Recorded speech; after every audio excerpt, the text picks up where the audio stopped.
Salut! Est-ce que tu aimes notre travail? Si c'est le cas, n'hésite pas à nous laisser des tips ou un don directement depuis le site www.ktbradio.org. On compte sur toi. Merci beaucoup et bonne écoute. KTB Radio, la radio du peuple.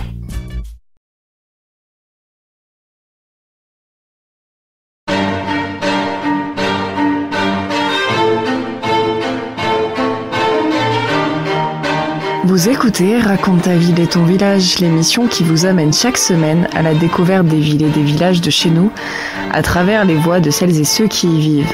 Chaque épisode, un ou une invitée partage avec nous son attachement à sa commune.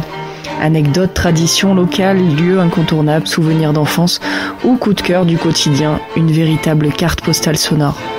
Installez-vous confortablement, ouvrez grand vos oreilles et laissez-vous porter par les récits sincères et chaleureux de ceux qui aiment leur ville, leur village, leur coin de vie.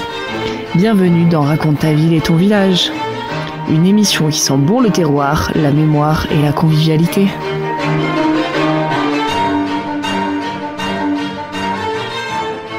Bonjour à tous et à toutes. Aujourd'hui, je suis en compagnie de Véronique Leloup, créatrice du Loup qui joue. Bonjour Véronique. Bonjour.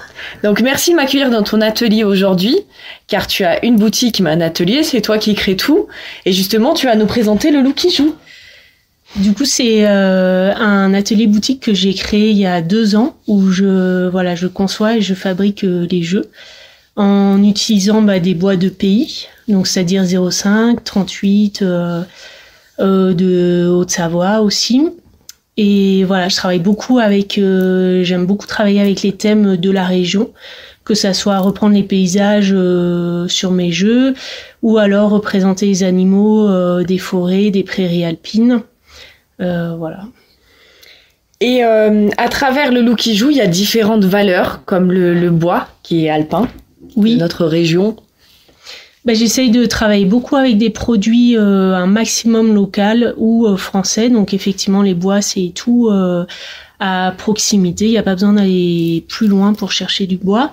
Après, j'utilise aussi des peintures françaises écologiques. Voilà, tout ce qui est des vernis aussi, c'est français.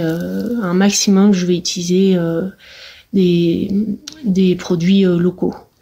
C'est testé en plus en labo, c'est conforme.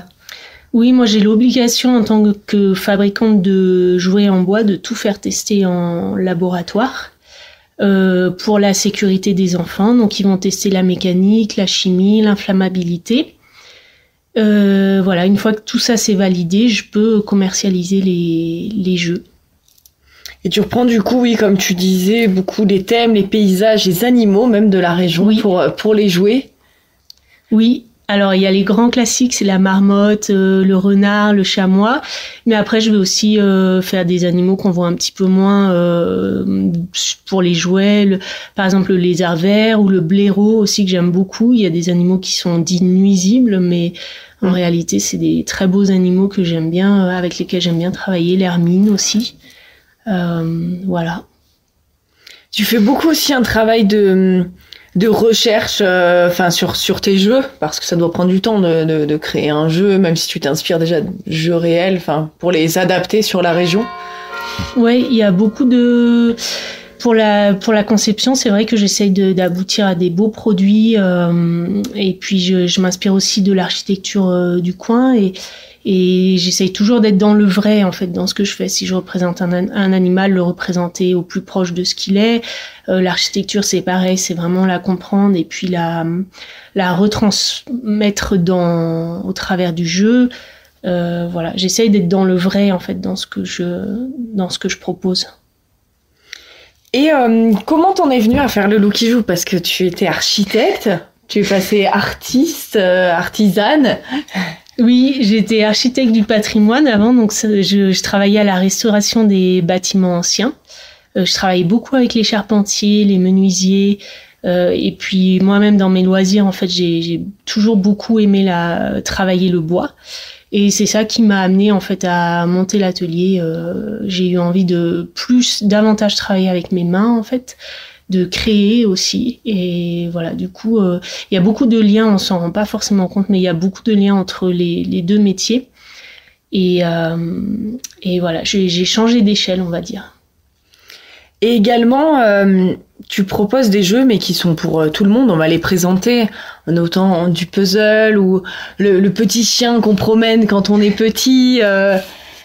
Oui, j'essaie de répondre un peu à tous les âges. Donc effectivement, ça va partir des jeux éveil pour les tout petits. Il y a les cadeaux de naissance, et puis il y a ensuite des jeux qui sont liés à la marche. Et puis après, on va avoir des jeux d'adresse qui vont, lorsque l'enfant va pouvoir commencer à manipuler. Et puis j'ai aussi des jeux un peu plus complexes en fait, qui vont être pour les jeunes adolescents, jusque pour les adultes en fait, avec des jeux d'adresse qui vont présenter une vraie difficulté.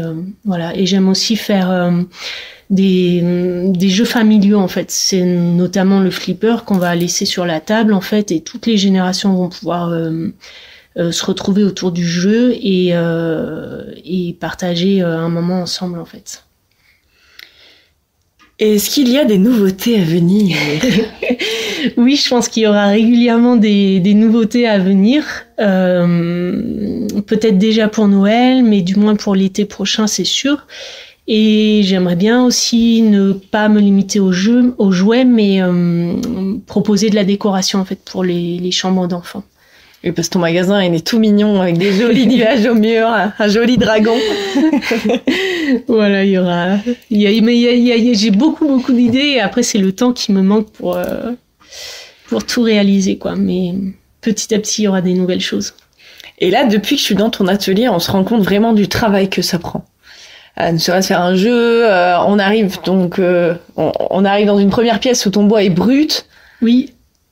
Donc moi, je travaille à partir de plateaux, en fait, c'est-à-dire c'est simplement la grume en fait de bois qui est sciée. Donc je garde l'écorce, qui me permet aussi de pouvoir faire un maximum de choses, de bien connaître les bois que je travaille, de choisir aussi les parties du bois que je veux travailler. Et puis donc à partir de ces plateaux, je vais faire des planches, et à partir de planches, je vais pouvoir commencer à scier, découper, enfin façonner les différentes pièces en fait de mes jeux. Et derrière tout ça, je fais la peinture aussi à l'atelier. Et on peut venir te voir donc à l'atelier ou à la boutique. T'es ouverte à l'année? Oui, je suis ouverte à l'année, même si la boutique est davantage ouverte l'été. Après, comme je fais la fabrication et la vente, du coup je suis davantage ouverte à la boutique sur les périodes de saison, mais hors saison, je renvoie toujours les gens à l'atelier. Donc en fait, je suis là toute l'année, et il faut pas hésiter à passer me voir à l'atelier. Et on peut te retrouver aussi sur ton site internet? Oui, donc c'est loulouquijoue.fr, tiré du 6 entre chaque mot. Et on peut te contacter via le site ou commander? Oui, il y a la vente en ligne qui fonctionne sur le site internet. Il n'y a pas tous mes produits, mais dans ce cas-là, faut pas hésiter à me contacter si on a repéré d'autres choses.